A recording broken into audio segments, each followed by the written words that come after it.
श्री रामायण कथा। आइए श्रवण करते हैं श्री रामायण महात्म्य। इसके अंतर्गत कली और पूर्व जन्म के पापों से एक व्यक्ति मुक्ति कैसे पा सकता है, इसका रामबाण उपचार श्रवण करते हैं। श्री राम शरणम समस्त जगताम रामं विना का गति। रामेण प्रतिहन्यते कलिमलं रामाय कार्यं नमः। रामात् त्रस्यति काल भीमभुजगो रामस्य सर्वं वशे। रामे भक्तिरखण्डिता भवतु मे राम त्वमेवाश्रयः। अत्यंत सुंदर प्रार्थना यहाँ पर की गई है। श्री पद्म पुराण के उत्तरखंड में यह दिव्य कथा आती है, जिसके मंगलाचरण में श्री रामचंद्र के प्रति सारे विभक्तियों का प्रयोग किया गया है। जिस प्रकार से श्री रामः प्रथमा, रामम द्वितीया, रामेण तृतीया, रामाय चतुर्थी, रामात् पंचमी, रामस्य षष्ठी, रामे सप्तमी, हे राम संबोधन। इस प्रकार से अत्यंत सुंदरता से मंगलाचरण की रचना हुई है। श्री रामचंद्र जी जो समस्त संसार को शरण देने वाले हैं, श्री राम के बिना दूसरी कौन सी गति है उनके भक्तों के लिए। श्री राम कलियुग के समस्त दोषों को नष्ट कर देते हैं। अतः श्री रामचंद्र जी को नमस्कार अवश्य करना चाहिए। श्री राम से काल रूपी भयंकर सर्प अत्यंत डरता है। जगत का सब कुछ भगवान श्री राम के वश में ही है, नियंत्रण में है। श्री राम में ही मेरी अखंड भक्ति बनी रहे। हे राम, आप ही मेरे आधार हैं, मेरे आश्रय हैं। चित्रकूटालयं रामम् इंदिरानंदमंदिरं वंदे च परमानंदं भक्तानामभयप्रदम्। चित्रकूट में निवास करने वाले भगवती लक्ष्मी सीता जी के आनंद निकेतन और भक्तों को अभय देने वाले परमानंद स्वरूप भगवान श्री रामचंद्र जी को मैं सादर नमस्कार करता हूं। संपूर्ण जगत के अभीष्ट मनोरथों को सिद्ध करने वाले अर्थात सृष्टि, पालन तथा संहार द्वारा जगत की व्यावहारिक सत्ता को सिद्ध करने वाले ब्रह्मा, विष्णु और महेश आदि देवता जिनके अभिन्न अंश मात्र हैं, उन परम विशुद्ध सच्चिदानंदमय भगवान श्री रामचंद्र जी को मैं नमस्कार करता हूं तथा उन्हीं के भजन चिंतन में अपना मन लगाता हूं। ऋषियों ने कहा, भगवन् सर्वमाख्यातं यत्पृष्टं विदुषा त्वया संसार पाशबद्धानां दुःखानि सुबहूनि च। ऋषियों ने कहा, भगवान आप अत्यंत विद्वान हैं, ज्ञानी हैं। हमने जो कुछ आपसे पूछा था वह सब आपने हमें भली भांति बताया है। संसार बंधन में बंधे हुए सामान्य जीवों के दुख अत्यंत हैं, बहुत सारे हैं। ऐसे संसार बंधन का उच्छेद कराने वाला कौन है? आपने कहा है कि कलयुग में वेदोक्त मार्ग का नाश हो जाएगा। अधर्म परायण पुरुषों को प्राप्त होने वाली यातनाओं का भी आपने बहुधा वर्णन किया है। घोर कलयुग आने पर जब वेदोक्त मार्ग लुप्त हो जाएंगे, उस समय सर्वत्र पाखंड ही फैल जाएगा। यह बात प्रसिद्ध है। प्रायः सभी लोगों ने ऐसी ही बात कही है, क्योंकि कलयुग के सभी लोग काम वेदना से पीड़ित होंगे। नाटे शरीर के होंगे और बड़े लोभी होंगे। इसी के साथ धर्म और ईश्वर का आश्रय छोड़कर आपस में ही एक दूसरे पर ही निर्भर रहने वाले होंगे। भगवान के चरणों का आश्रय नहीं लेंगे। प्रायः सब लोग थोड़ी आयु और अधिक ज्यादा संताप करने वाले होंगे। इसी युग की स्त्रियां अपने ही शरीर के पोषण में तत्पर होंगी और वेश्याओं के समान आचरण में प्रवृत्त होंगी। वे अपने पति की आज्ञा का अनादर करके सदा दूसरों के घर जाया आया करेंगी। दुराचारी पुरुषों से मिलने की सदैव वे अभिलाषा करेंगी। उत्तम कुल की स्त्रियां भी पर पुरुषों के निकट ओझी बातें करने वाली होंगी, कठोर और असत्य बोलने वाली होंगी और शरीर को शुद्ध और सुसंस्कृत बनाए रखने के सद्गुणों से सर्वथा वंचित होंगी। कैसी होंगी वे? कलयुग के अधिकांश स्त्रियां वाचाल होंगी, अर्थात व्यर्थ की बातें प्रजल्प करने में ही आनंद लेंगी। भिक्षा से जीवन निर्वाह करने वाले सन्यासी भी मित्र आदि के स्नेह संबंध में ही बंधे रहने वाले होंगे, अर्थात उनकी चेतना आध्यात्मिक स्तर से भौतिक स्तर पर गिर जाएगी। वे भोजन के लिए चिंतित होने के कारण लोभवश शिष्यों का संग्रह करेंगे। स्त्रियां दोनों हाथों से सिर खुजलाती हुई गृहपति की आज्ञा का जानबूझकर उल्लंघन करेंगी। ऐसी पाखंडी लोगों के साथ रहकर पाखंडपूर्ण बातें करने लगे तब जानना चाहिए कि ब्राह्मण इनके साथ हो गए हैं तो वो भी पाखंडी ही बने रहे। तब तो अवश्य जानना चाहिए कि कलयुग बहुत बढ़ गया है। घोरे कलयुगे ब्रह्मन जनानाम पाप कर्मिणाम। ब्रह्मन, इस प्रकार घोर कलयुग आने पर सदा पाप परायण रहने के कारण जिनका अंतःकरण शुद्ध नहीं हो सकेगा, उन लोगों की मुक्ति कैसे हो सकती है? धर्मात्माओं में श्रेष्ठ सर्वज्ञ सूत जी, सूत गोस्वामी, देवादिदेव देवेश्वर जगत गुरु भगवान श्री रामचंद्र जी जिस प्रकार सर्वथा संतुष्ट हो, हम पर प्रसन्न हो, वह उपाय हमें बताइए। हे मुनिवर, इन सारी बातों पर आप पूर्ण रूप से प्रकाश डालिए। आपके वचनामृत का पान करने से किसको संतोष नहीं होता है? तो यह प्रश्न नैमिषारण्य के ऋषियों ने पूछा तो सूत गोस्वामी इसका उत्तर देते हैं। सूत गोस्वामी जी ने कहा, मुनिवरों, आप सब लोग सुनिए। आपको जो सुनना अभिष्ट है वह मैं बताता हूं। महात्मा नारद जी ने सनत कुमार को खास करके चतुष्कुमारों में से एक, जिस रामायण नामक महाकाव्य का गान सुनाया था, वह समस्त पापों का नाश और दुष्ट ग्रहों की बाधा का निवारण सर्वथा करने वाला है।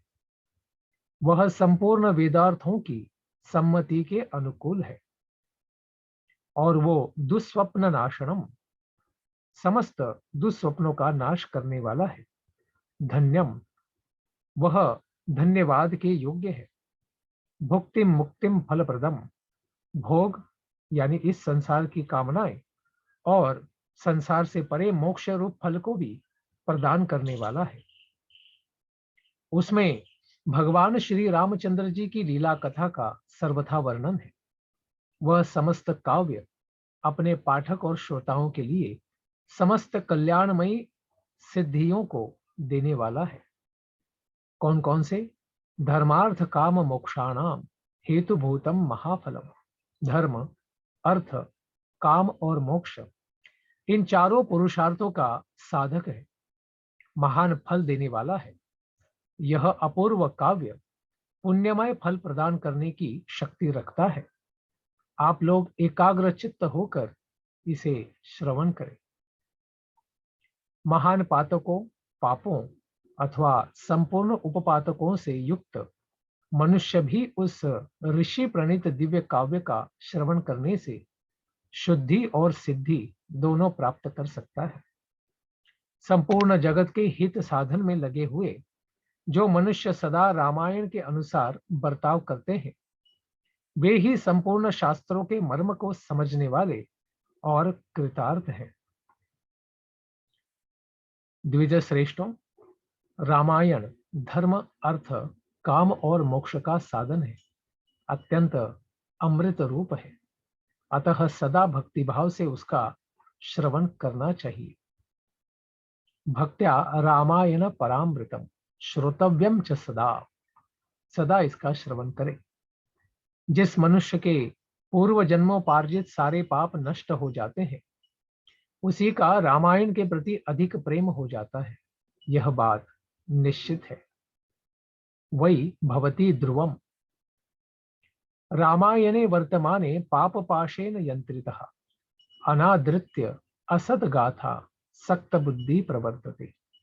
और जो पाप के बंधन में जकड़ा हुआ है, वह रामायण की कथा आरंभ होने पर उसकी अगर अवहेलना करके दूसरी दूसरी निम्न कोटि की बातों में ही फंस जाता है, उस असद गाथाओं में अपनी बुद्धि के आसक्त होने के कारण वह व्यक्ति तदनुरूप ही बर्ताव करने लगता है।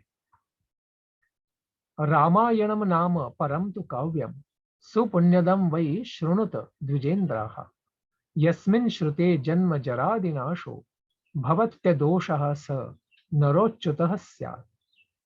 इसलिए द्विजेंद्रगण, आप लोग रामायण नामक परम पुण्यदायक उत्तम काव्य का श्रवण करें, जिसके सुनने से जन्म, जरा और मृत्यु के भय का सर्वथा नाश हो जाता है तथा श्रवण करने वाला मनुष्य सर्व पापों से, दोषों से रहित होकर अच्युत स्वरूप अर्थात आध्यात्मिक चेतना प्राप्त कर लेता है।